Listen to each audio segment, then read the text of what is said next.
What's good, everybody? Welcome to the Nuggets Talk recap here on this Christmas Day. Merry Christmas to all of you. Tonight, we had the Warriors go up against the Denver Nuggets, and of course, I'm your host, Leonard Pinkney. Let's get into this recap, y'all. First quarter, 8-5 Denver at the 7:48 mark. Nuggets went 0 for 4 from 3, but a good start from the team nonetheless. 2:59 mark, they're up 24-17. Michael Porter Jr. at this point was off to a great start. He had 10 points, hit a couple of threes, and he had a really nice behind the back pass to KCP for a three. And after one, it was 29-26 Denver. Denver starters got up to a great start. Bench came in, immediately was a -6. And that was kind of the story of the entirety of the game.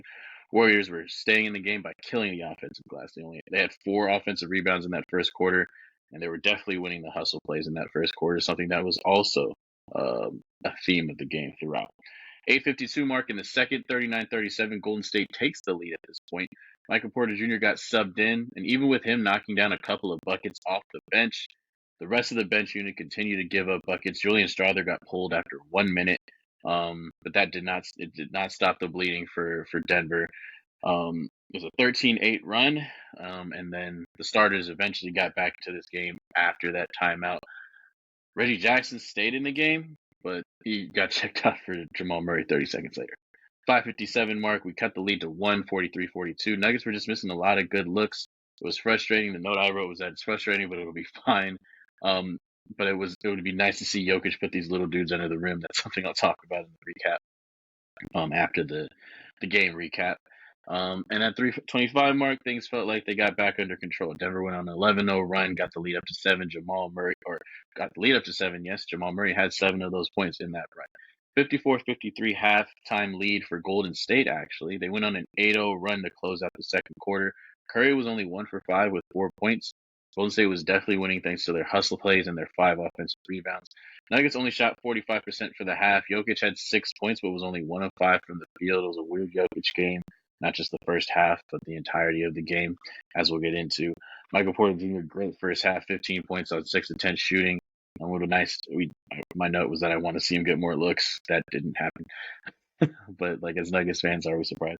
Murray with 11 points on 5 of 11 shooting, and Reggie Jackson was horrible. Now, he was a -15. He had 3 assists and 3 turnovers. He looked like he might have injured himself on the last play before he checked out, but he was playing terribly before that. So it's been a kind of a string of bad Reggie games here, and we're going to talk about that in a second. Second half opens up 6:45 mark in the third. Denver gets back up to take the lead 72-70. Both teams got off to a really good start shooting in the third. 82-77 at the 3:43 mark. This is an important time because Jamal Murray ended up taking his 4th foul. He did get a clean block with one hand, his left hand, against Jonathan Kuminga, but it looked like he grabbed him with his right hand. I don't know if he really grabbed him that much, but that's what the broadcast was saying. So that's how he picked up his 4th after Denver challenged it. And Jokic came back, or he didn't come back until the game. He played the whole quarter, but he was playing a lot of point guard, bringing the ball up the court when Murray came out. It was 92-89 Denver after 3. Jokic got up to 16, 11, and 7. And it was, but all of it was from the 3-point line pretty much. He was 14 of 14 from the line. Steph Curry only had 11 on 4 of 14 shooting at that point. Nuggets did increase their level of activity a little bit. They were able to get the rebounding edge by 1 for the totality of the game after 3. It's now 7:25 mark here in the fourth. It's 197 Denver. Porter drive and a Murray basket after they are down a point prompts a timeout from Golden State. 2:02 mark. It's 113, 107 when a Murray flurry occurs. It's a really nice turnaround jumper on Steph. It looked like he got bumped. He looked at the Nuggets bench, /referee, didn't get the call. Still hit the fadeaway jumper and then came back off of a twisting screen, knocked down a 3 that got a timeout from Golden State, and ended up being the dagger. We had a back and forth stretch there. Michael Porter Jr. had a nice block on Klay Thompson on a jump shot, and we were able to come away with the victory, y'all. 120-114. Merry Christmas. The Nuggets delivered you a victory for this game. That's now 5 in a row for Denver, and they've won 8 of their last 9 games, so they're getting on a roll here. We talked about it before in previous pods. It's starting to happen, y'all. What did Jokic do tonight? Now, tonight was a weird one. It was 26 points, 14 rebounds, and 8 assists, a career high, 18 of 18 from the free throw line. He only shot 4 of 12 from the field. So he was at one point 1 of 8 from the field in this one, and you would think him shooting a lot of free throws would be indicative of him being aggressive, but he really wasn't. I feel like a lot of the fouls that were happening were just him getting fouled off ball, and the Nuggets were in the bonus a lot of this game, so that's why he went to the foul line a lot. I think only 3 of his free throw trips would have been due to shooting fouls. So here's some people on the timeline saying he grifted, maybe for a couple, um, but I think he was just getting fouled off ball a lot, and that's kind of how he was able to get that total up to 18 on the night. It's another bad shooting game for him, and this is something that obviously is something we're not used to. He had that 2 game stretch where he shot horrendously, and then he got over it. And then tonight was just weird. I didn't understand the level of aggression in this one. When you're going against Kevon Looney, who does play Jokic well, I understand him wanting to play his game. Before I even get into that, this is me prefacing it, excuse me, by saying I don't really like questioning Jokic's approach anymore, just because he's won a title with this approach. It's not like it's going to be something that I question too much. But for certain regular season matchups, and we can only talk in the moment, it is a bit confusing sometimes when we're talking about the level of aggression. If we're going against Kevon Looney, that's fine if you want to be a little more conservative. Looney is very stout, very good defender, and can match up a little bit size-wise with Jokic, so it's not as easy for him to score in the post against him. But there was a lot of weird ebbs and flows in this game where the offense and the energy just wasn't really at the highest tier. If you were a Nuggets fan, you just know, like, watching this game didn't feel like that fun. And there were points where there's Trace Jackson Davis in the game and Dario Saric in the game, and you just look at Jokic, and I know he makes the right plays pretty much every single time, but you're just like, dog, the offense ain't looking that great. Can you just put these little dudes under the rim and score on them? Like, we know you can do it. It's what you do all the time. Like, and sometimes there's just matchups that just happen during the regular season that have no rhyme or reason, and Jokic just decides tonight is the night that I'm gonna be Mr. Facilitator, like extra Mr. Facilitator, instead of just saying, hey, there are certain matchups where you scoring is the best shot for us. It's the best, like, because Denver's offense is totally predicated on finding the best shot, essentially due to ball movement.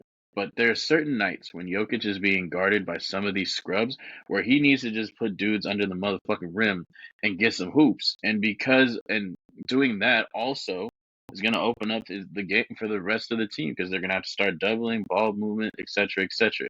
So I felt that for today's game, that was one of those times where he needed to just say, hey, I'm not gonna let Dario Saric or Trace Jackson Davis guard me. Like, it's just disrespectful. So it's a win at the end of the day in the regular season. So I'm not too concerned. I'm not concerned about it at all. I think just from the fan perspective, when you watch him all the time and you notice his idiosyncrasies and the small things in his game all the time, it's just like, hey man, some nights it's just like, yo, the best possession for this team is just you bullying these mugs. Like, just do that, and that'll open up the rest of the game. It'll open up the energy of the game. It'll open up so many different keys. It's just something that feels like should be done a little bit more often than we see. Jokic had there was an 8 point game he had that I had no issue with at all, because the ball movement was incredible and everyone was scoring. And the rest of the starting unit did well tonight too. But there's nights like tonight where the offense isn't flowing. Jamal Murray was in foul trouble in the third, and with the subs in, it's like, hey dog, just go at him. Because there's gonna be nights like this where it's like you're gonna be moving the ball and making the right play, and the guys still aren't gonna be making shots. And that was half happening tonight. If it was full on happening tonight, then Jokic would have had to be the one to say, hey man, just put your head down and go to the rim, get some buckets on these dudes. So um it's just something I want to bring up. Obviously, he's our best player. He's our Lord and Savior. He's all these things, right? But from a basketball perspective, obviously, but just, yeah, man. Some nights we just kind of wish for that aggressive Jokic. I try not to feed into it too much. As a fan, it's just a one-off game, but for sure, it's something that you can think about. I talked about that probably too much, but let's go ahead and get into Jamal Murray, because it was a very Murray Christmas in this game. He stepped the F up in his minutes that he actually played. The only thing stopping him probably from dropping 40 tonight was foul trouble. He picked up 4 fouls in the third, but he had 28 points on 10 of 18 shooting, 3 of 5 from 3, and once again, just uber aggressive. And in the fourth quarter, especially, just hitting big shot after big shot, doing what Jamal Murray does. I was very happy with his performance tonight. Didn't have that many assists, only 3, I believe, and 5 boards, but Jamal was seeking out Steph, and every time he had him, it was a mismatch, and Jamal was getting buckets, doing whatever he could to help the team win. I'm very happy with his performance here in this Christmas game. MPJ, 19 points and 10 rebounds with 4 blocks. Great all-around game here from Mike. He had a couple of the highlight plays, and 2 of them were blocks on Klay Thompson. He blocked Klay Thompson on a jump shot, and ended up getting a layup on it, a one-man sequence for him. Blocked Klay Thompson in the corner on a jump shot, and he went up. And then Trace Jackson Davis tried to dunk on him, and Michael Porter met him at the rim. He blocked that shot too. So Mike just showing off his two-way versatility here. He started off shooting well, ended up shooting like 3 of 11, I believe, from the three-point line. So it wasn't a great night shooting, but his all-around game was incredibly impressive. Rest of the starters, AG 16 and 10, good game from him, and KCP 16, 4 and 5 on 4 of 9 from three-point land. Really good game from him, and especially defensively. We talk about the Warriors stats and how Klay and Steph shot. A lot of that was due to KCP, so great game from him defensively. Bench, horrible. Reggie Jackson has been bad for the past few games. It appears that he's just regressing to the mean a little bit here, but he did look hobbled. I do commend him for coming back in the second half and playing and gutting it out, but he did look bad in the minutes that he played. 4 turnovers in 14 minutes. Julian Strawther got taken out after 1 minute, then came into the fourth quarter, got an and one, so not much of an impact there. Christian Brown played a lot, but he was a minus 22 in his minutes, even though he made a couple threes tonight. He just had some weird plays where he was trying to create offensively, and you could see him trying to make something happen, but the way his offensive game is right now, there's not a lot of wiggle to it, not a lot of counters to anything. So it's kind of like if there's not a straight line to the rim or some kind of easy look for him, it's going to look a little rough. And that's okay for now. You just got to keep working out those kinks. But tonight it didn't work. He was not having a good game. Whole bench unit was a minus. Zeke ended up getting benched in the second half. Peyton Watson played okay. He hit another 3 tonight, but other than that, bench was the other reason why this game was even close at all. Along with, for me, Jokic's aggressiveness offensively. But yeah, other than that, the bench was probably to blame in this one, with everyone being in the negative. But it is what it is, man. We've been dealing with a weird bench unit for the entire Jokic era, and unless guys really grow into their roles for real, it's going to continue to be that way. It's just going to be inconsistent. It is what it is. Our starters are so good, though, and when the playoffs happen, we just shrink the rotation, so it's something that isn't as much of a big deal going forward. Stats talk. Nuggets shot 49% to Golden State's 46%. Klay and Steph combined to shoot 10 of 33. A lot of that's due to the defense. They were hounding those two. Now, it kind of lent itself to the other guys actually having good games, and I'll talk about a couple of those guys in a second. But they did a really good job against the two primary scorers for the Warriors. Excellent job, KCP, Michael Porter Jr., AG. All those guys did a really good job defensively. For the Warriors, Wiggins and Podziemski were probably their best players tonight. Wiggins had 22 points, took advantage of Jamal Murray guarding him in the post a lot.